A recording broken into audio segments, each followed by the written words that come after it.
Bonsoir à tous et bienvenue dans votre journal sur KMT, LCL et OM5 TV, sur les réseaux Free, Orange, Numéricable et Bouygues en France. Voici quelques-uns des sujets que nous allons aborder ce soir. Les associations foyalaises sollicitent l'aide du maire de la ville. Demain, jeudi 9 février, le projet de loi sur l'égalité réelle sera soumis au vote solennel des parlementaires à l'Assemblée nationale. Nous vous parlerons de l'utilisation des soins non conventionnels dans le traitement du cancer. Avez-vous déjà assisté à un spectacle participatif? C'est ce qu'a proposé la compagnie Le Vent en Poupe il y a quelques jours. À Roseau, la capitale de la Dominique, des échauffourées ont éclaté mardi soir suite à une manifestation organisée par les opposants au gouvernement qui réclament le départ du Premier ministre Roosevelt Skerrit. Plusieurs magasins ont été pillés et saccagés. La police a procédé à plusieurs interpellations. Au moins 6 personnes auraient été placées en garde à vue. Le procès des 2 suspects en cause dans la fusillade de la Démarche à Schœlcher, qui avait coûté la vie à un jeune homme de 22 ans en 2013, s'est achevé par la condamnation du principal agresseur à 15 ans de prison. Son complice, lui, écope de 4 ans d'emprisonnement, dont 2 avec sursis. Nous vous en avons déjà parlé, certaines associations et sociétés qui embauchent des salariés en contrat aidé n'ont toujours pas reçu les subventions de la collectivité territoriale de Martinique qui permettent de prendre en charge une partie du montant des salaires, un coup dur pour l'activité de ces structures. Ce sont des associations et des entreprises en difficulté financière et même asphyxiées, comme le dit Elvire Fitt-Duval, présidente de l'association L'Angelier Actif, qui en désespoir de cause ont sollicité le soutien du maire de la ville de Fort-de-France. Et Didier Laguerre a répondu présent à cet appel. Ainsi, mardi 7 février, il a reçu les représentants de ces associations au relais de Dillon. Pour lui, les accompagner, c'est d'abord les écouter. Et leurs difficultés sont bien réelles. Depuis l'arrivée de la nouvelle majorité, certaines n'ont toujours pas perçu les sommes qui leur sont dues pour payer leur salaire dans le cadre des dispositifs Boostons l'emploi et Contrat d'avenir. Par ailleurs, en mai 2016, pendant une plénière de la CTM, ces dispositifs sont revus afin de résorber les dysfonctionnements, a priori, mais la décision est prise de verser les sommes dues tous les 6 mois au lieu du versement mensuel initialement prévu. Résultat, certaines associations ont été contraintes de licencier ou de stopper certaines de leurs activités. C'est le cas de l'association L'Angelier Actif, qui propose un accompagnement social et qui ne peut plus faire perdurer l'emploi de ses 17 collaborateurs. Demander à une structure associative d'avancer 6 mois de salaire, ce n'est juste pas possible, affirme le maire de Fort-de-France. Didier Laguerre a assuré qu'il solliciterait le président du conseil exécutif et le président de l'Assemblée de la CTM pour que les modalités de versement des aides soient revues et que ces versements soient garantis. Affaire à suivre. La Cour des comptes a une fois encore pointé du doigt les dépenses publiques excessives réalisées dans les Outre-mer. Plus précisément, il s'agit cette fois de la douane des Antilles qui se distinguerait par ses gaspillages. On retiendra notamment l'achat de 2 bateaux très coûteux qui se sont de surcroît révélés inadaptés et n'ont donc jamais été utilisés. Le député Serge Letchimy, actuellement à Paris, a fait parvenir à la presse un communiqué que nous vous livrons in extenso. À partir de ce 6 février, la loi égalité réelle entre dans sa phase finale. La commission mixte paritaire est en pleine discussion et il faut défendre chaque point de ce qui a été gagné pendant les débats pour les personnes âgées, pour la jeunesse, mais également pour le logement, le BTP, la diplomatie territoriale. À ces sujets très importants s'ajoutent d'autres secteurs qui sont fondamentaux pour l'avancée économique et sociale des régions d'outre-mer.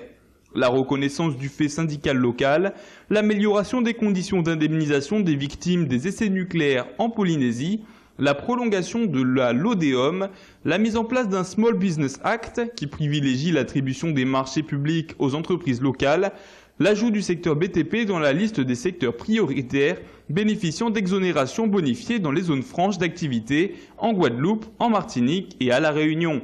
Un travail extrêmement enrichissant et fructueux qui a demandé plusieurs heures de concertation afin de finaliser la loi égalité réelle qui passe à l'Assemblée nationale ce jeudi. Nous vous en avions parlé après le classement sans suite de la plainte contre Alain Hugues Despointes pour ses propos racistes tenus lors d'un reportage sur les béquets. Le mouvement international pour les réparations, le MIR, avait également porté plainte contre les 7 magistrats responsables de ce non-lieu. Cela au motif de discrimination et incitation à la discrimination raciale. Mais le tribunal correctionnel de Paris vient de renvoyer l'affaire pour cause d'irrégularité procédurière.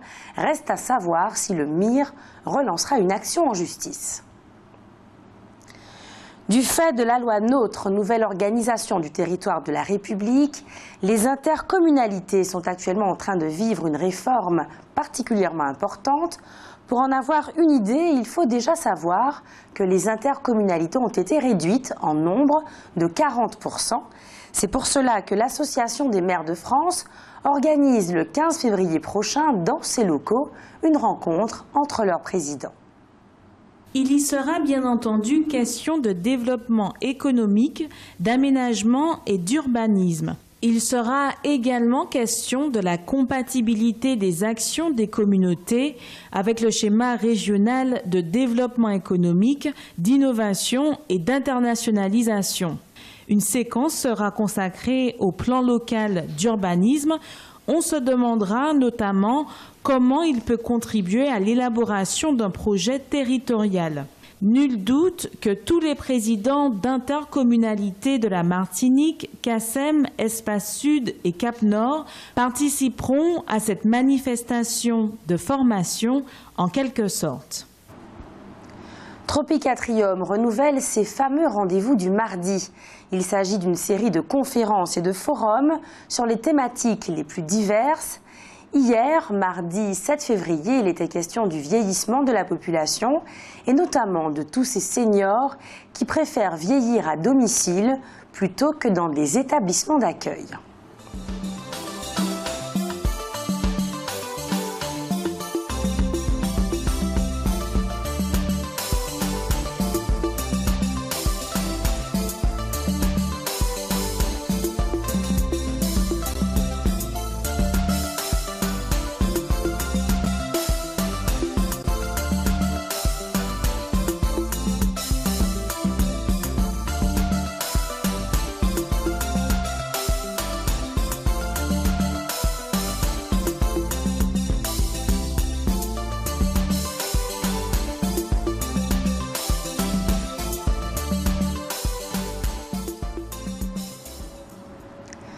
Sans avoir un effet biologique prouvé sur les cancers, les soins non conventionnels, encore appelés médecine douce, peuvent néanmoins apporter du bien-être.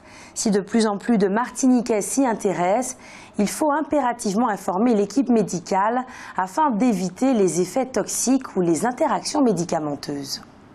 L'acupuncture pour calmer les bouffées de chaleur, les nausées et les vomissements, la sophrologie pour venir à bout des angoisses, la phytothérapie pour trouver le sommeil, mais aussi l'homéopathie, les massages, la psychothérapie, les régimes, les compléments alimentaires, la relaxation, le yoga.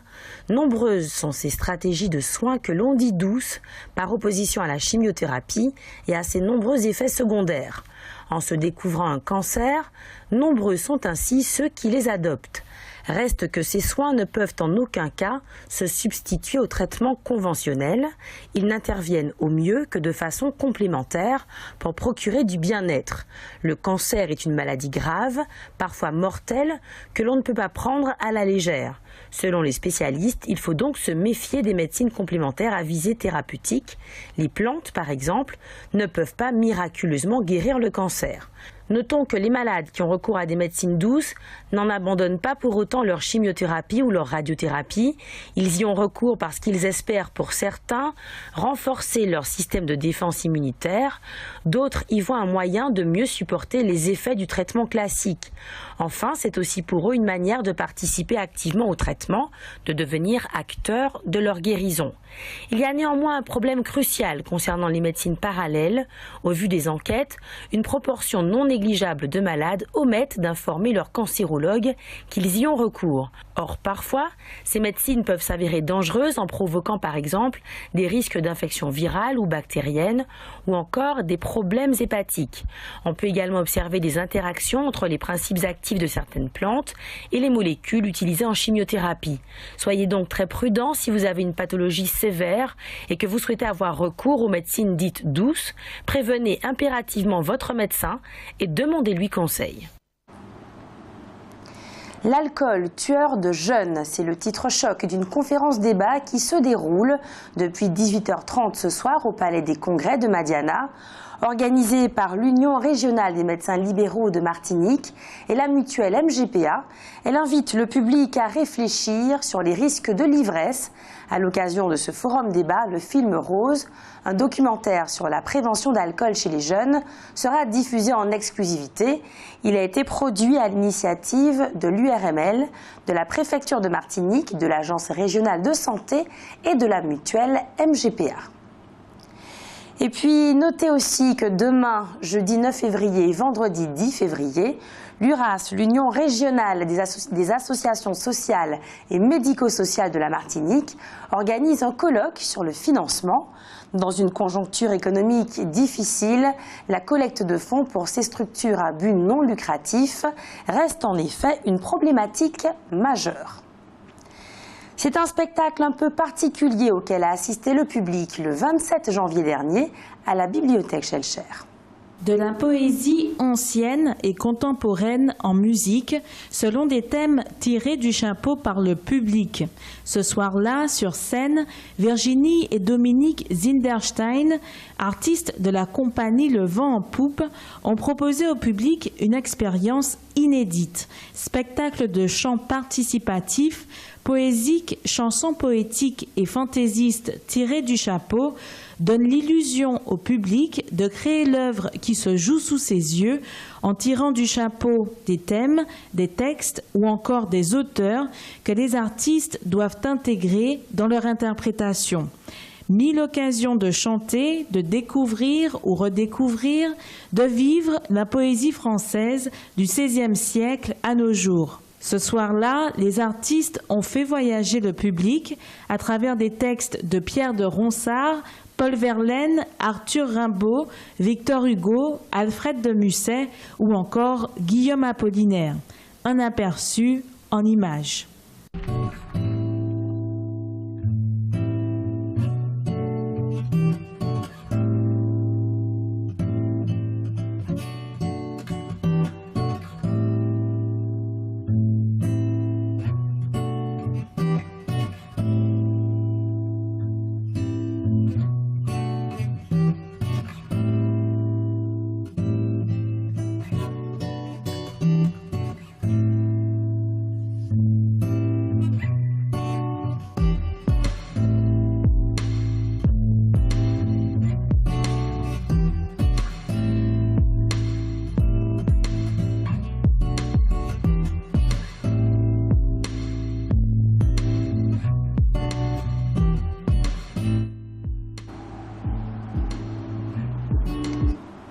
Hier, mardi 7 février, la tradition a été respectée.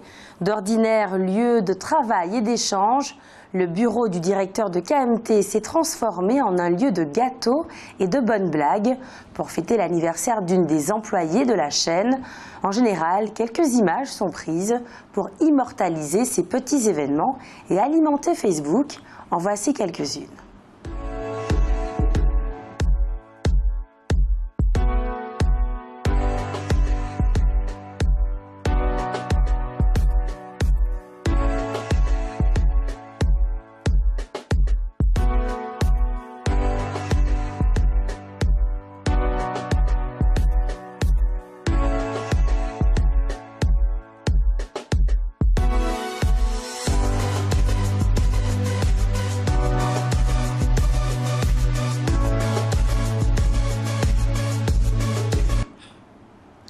On dit souvent que la distinction entre la gauche et la droite est de plus en plus floue.